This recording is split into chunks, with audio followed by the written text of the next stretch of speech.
Good evening. My name is Princess. I'm also known as Adiola.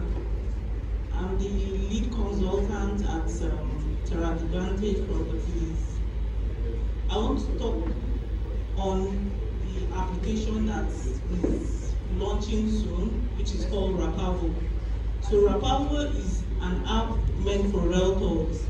One of the challenges we have as a realtor is you have a lot of listings, right? But you have issues with your memory space and all.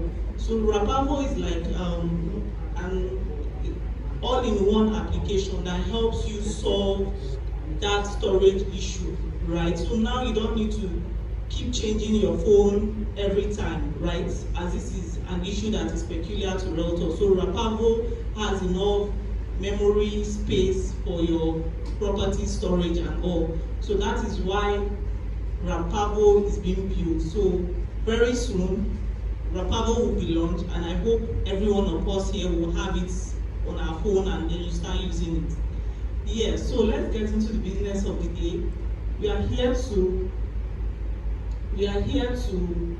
train you on few real estate topics, right?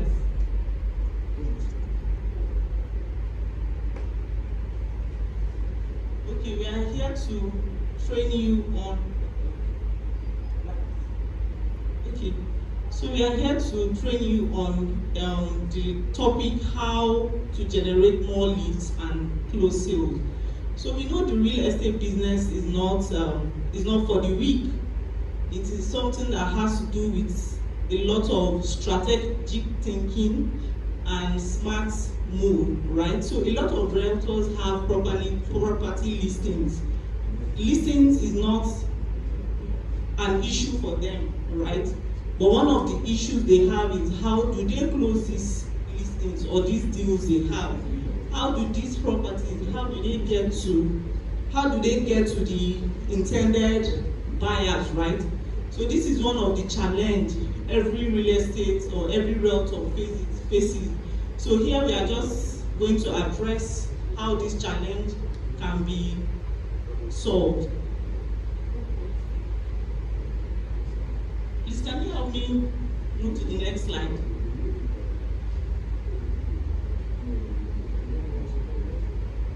Okay, so today's real estate, right? You don't need to depend on one strategy to get your lead. You have to combine a lot of strategy in getting clients and lead, right? Then you focus more on referrals, some people you know to introduce you to a potential client or something. But now the system has changed with the advent of technology. So now clients go online to browse about property. So before they reach out to you, they've done about 60 or 70% of the work, right? All they need is just somebody to guide them through the process so that they can make an informed decision. Yeah. So that's why I wrote it here that clients don't just, okay, so also they've gone online to check properties, right? So you, as a realtor, you have to build your online presence, right? When you build an online presence, you are building credibility, you are building trust, right? So we have the likes of Lekki Koyi property. When some clients want to buy, they have some top realtors on their mind, they just call, right? And the reason why this is possible is because these realtors, they've successfully built an online presence. So they are no longer new to the clients, right? Though the clients might have not seen them physically, but the client is aware that there's somebody by social name that does this business. So clients don't buy from strangers. They buy from people they trust, right? And how do you build this trust? Is by utilizing the social media or utilizing technology. That's how you bridge this gap. Can we go to the next slide? Okay, so these are the things a typical client will do when they go online, right? They research the property. They are not just calling a random person. They have an idea of what they want to buy, the location they want to buy. They check this property, they check online, they see people like you selling the same property, they compare the prices, they compare the location, they read review, right? So as a realtor, when a client reach out to you, that's just that's a gold mine for you. That's an opportunity for you to really attend to this client, right? Because before anybody picks up their phone to reach out to you, they are in their buying process. So at that point, you utilize that opportunity. That's not the time for you to delay or something. So when they are asking you questions, you respond to them on time. You tell them the information about the property. You are honest with the location. If the property has any limitation, you tell them. Do you understand? But all this you might not tell them at the first conversation, right? But just quickly respond to them. They call you, you quickly pick up your phone, you ask them the property they want, you ask for the location, you quickly book an inspection with them, right? So upon meeting them, you can now have other further conversation. Then you can also ask some discovery questions, right? Because it's not just enough for somebody to reach out to you and just say, oh, I want to buy a property, a particular location, and then they are giving you a particular figure. There are times that they even have more than that budget they've told you about, right? But if you do not ask them these discovery questions, you will not be able to know how to help them, right? So at times, part of the discovery question is understanding how they even want to pay.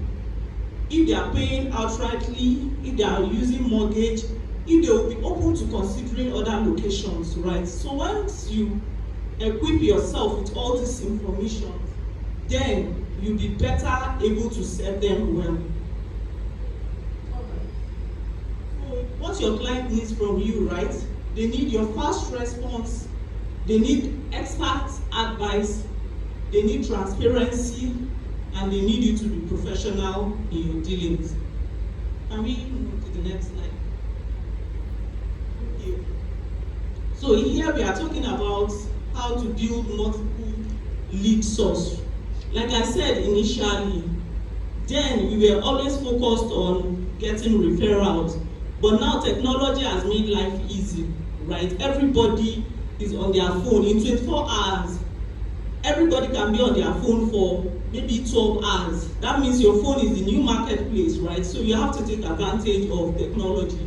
So now, yes, focus on referral, digital advertising. You know, you do your Facebook ad, you do your social media marketing, you do your networking, you do your strategic partnership, and then you also focus, or you also leverage on the past sales you've made, the past clients you have sold to. You also ask them for the referrals. So let me touch a little on these sources I mentioned. So for social media, you know, you come online, you are not just talking to them about buying the property. You are educating them about real estate, right? You are making them see you as an authority. You are talking to them about market insight. You are posting your properties. You are telling them the pitfalls, the advantage of investing in real estate and all these things. So once they see all these things, they begin to see you as an authority. You know, you don't have to come meet them. At times you feel like, oh, I'm posting, nobody's seeing. But they are seeing, they are actually watching you, right? They are watching you. Once they have a need, you'll be one of the people that will come to mind automatically. So we have different platforms you can use. You can use your Instagram, you can use your TikTok, you can use your Facebook. So you stay consistent on this platform and monitor the one that works for you, right? Monitor where you get the most engagement, and then you can focus on those ones. Yeah, so also personal branding. So personal branding is how people perceive you, right? For me, it is not just talking about a particular property or whatever it is you do, right? Personal branding is how much you You have built an authority such that anything you come to talk about, right, people will gladly buy into it because of your person. So people don't buy things, they buy into people.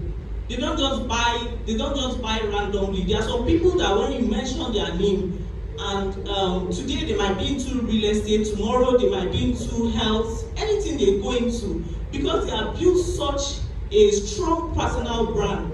Anything they are going into, their community will follow them. So I advise you to build a strong personal brand. Don't just focus or don't limit yourself to a particular industry. Build that personal brand. It's about you. Your name or your person is now the new currency. So you just have to take advantage of that. Then networking. Yeah. Networking is something that cannot be overemphasized, right? Networking has to be very strategic. You have a lot of business meetings happening here and there, right? You go to such events. Real estate is not a cheap product. It's a product that commands a lot of millions. And where do you find these people? You find them at events, business meeting, oil and gas, different industries. So dress well, go to those meetings, introduce yourself, have meaningful conversation with people. Your appearance speaks a whole lot about you. Invest in your looks, right? You walk up to one or two people, introduce yourself. At first, don't tell them to come and buy from you. Connect with them really, right? Ask them how they are because you genuinely care. It's not because you want to take advantage of their platform or something, right? Build meaningful relationship with people and they'll be able to refer you. So you have different networking events you can go to. So just take advantage of this event and it will do good for you. Then we have referrals. Yes. So that's one place that most people overlook, most realtors they overlook referrals. Referrals they are very fast. So the reason why I said this is because if I'm going to speak to a stranger that doesn't know me and I'm trying to make you buy from me, the possibility for you not buying from me is very high.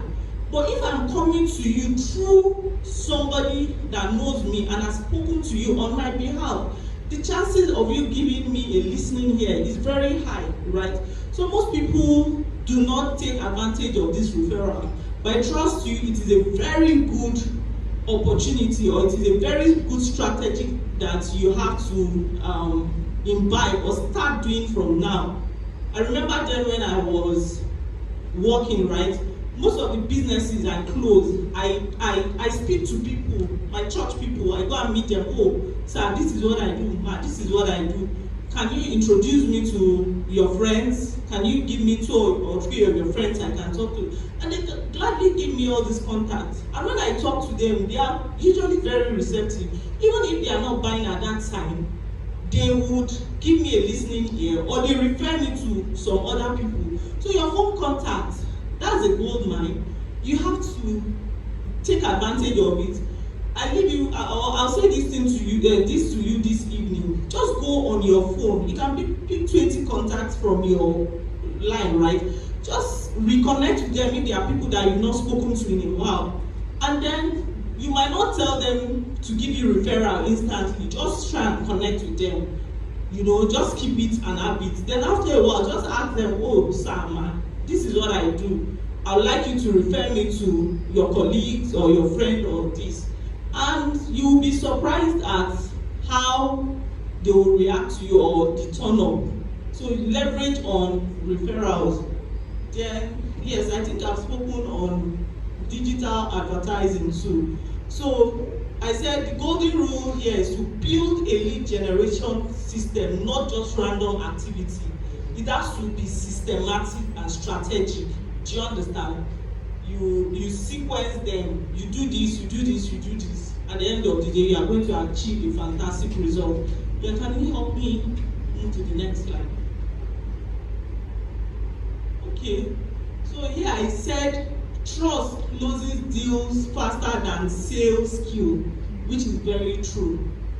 So when somebody trusts you, right, I can tell you that maybe 60% of your job is done. People don't buy from people they do not trust. They buy from people they trust. So how do you get people to trust you? Yes, people that know you personally can trust you. But now we want to leverage on technology, right? We want to leverage on technology to reach people that ordinarily will not be within our reach, right? And then we want them to trust us. So how do we go about this, right? You use, you level, like I said, you leverage on referrals, right? Then you also leverage on relationship. Then you also leverage on your credibility. How do you build credibility? You build credibility by being consistent online. People see you, they see your posts, they see what you do, they see how you lead them with value, right? Over time, you have registered in their mind and they somewhat feel comfortable with you. So, sorry, I just want to digress. I think yesterday or so, there was somebody I was watching online, a realtor. You know, she made a statement, she made a deal, she made a sale, like a very huge sale. And the beauty of the story is that this person she sold to is a diaspora client. She had not met the person. The person was comfortable with her because he has seen the work she has put into this thing over the years, right? She just posted a property and this person saw it, called her a night before. The next morning he was asking for the form. Before she knew it, this client made payment. So this kind of things doesn't just happen, or it doesn't just happen to some specific people. It can happen to you, it can happen to me. The reason why it happened to her is because she has been consistent over the years. So I advise and encourage you all. I know it can be a lot of work, right? Initially when you are doing it, you might feel, oh, I'm not getting any results. But when you do it over time, you see paying up. Yeah, please can you help me to the next slide? Okay. So now here we are talking about why realtors, why they lost deals, right? So the average realtor, they are always selling, they are not listening to you. They see a client, the client tells them, I want to buy this, that. They just take you for an inspection. They don't even know what exactly you want. Yes, the client might tell you, I want to buy this, I want to buy that. You don't know if he's a family man, you don't know how he wants to pay, you don't know his location. You are just forcing the properties you have on that client. No, it is not going to work that way. You have to be empathic. And part of you being empathic is listening attentively to the client. So when you listen to the client, you know how best to help this client. Then, yes, there's sporadic and inconsistent marketing. You are just all over the place, you know, no structure and everything. You have weak or no follow-up systems. You go for inspections every time of the week, but after that inspection, at the end, you are not following up on the client, you are not following up on your leads. Then they try to sell everything to just one person. You see, it can't work that way. Then they also ignore digital tools. If we know how technology can really impact our sales, I bet you will all be on that train now. So now, what separates an average realtor from the successful one? So the successful realtor understands that the client's needs comes first. Right? The client is telling you, oh, I have 100 million, but your listing is 120 and above, and you want to force that client to buy the 120 property from you. You know that won't work. You need to listen and give the clients whatever it is that matches their need. Then we have consistent and professional marketing. Of course, you are always showing up on every available platform that you are expected to be. Then we have systematic follow-up on every lead. You follow up on your lead. Then we have track and nurture all contacts. You know, all the contacts you have, track them. Like I said, learn to build meaningful relationship with people because you care, not just because of what you want them to do for you. Then specialize and position yourself properly. Yeah, I see a lot of realtors, they are into different things at the same time. it will work you up, right? If you are good with rentals, you can focus on that. If you are good with sales, maybe property sales, you can focus on that. If you are good with property sale within a price range, focus on that. As you go in that or as you make your sale or you improve in that particular sector, you can now transcend or move into a higher field. Then embrace technology. You know, this cannot be overemphasized. We all need to embrace technology. Okay, so everything I've said here, I'm very sure they are not things that are new to us. They are things we have heard over and over again. The only issue we have is implementation. So I urge you today, I implore you all that you should implement everything that has been said here today. Even if you do not see the results immediately, I guarantee you over time you will see the results. Yeah, so thank you everyone for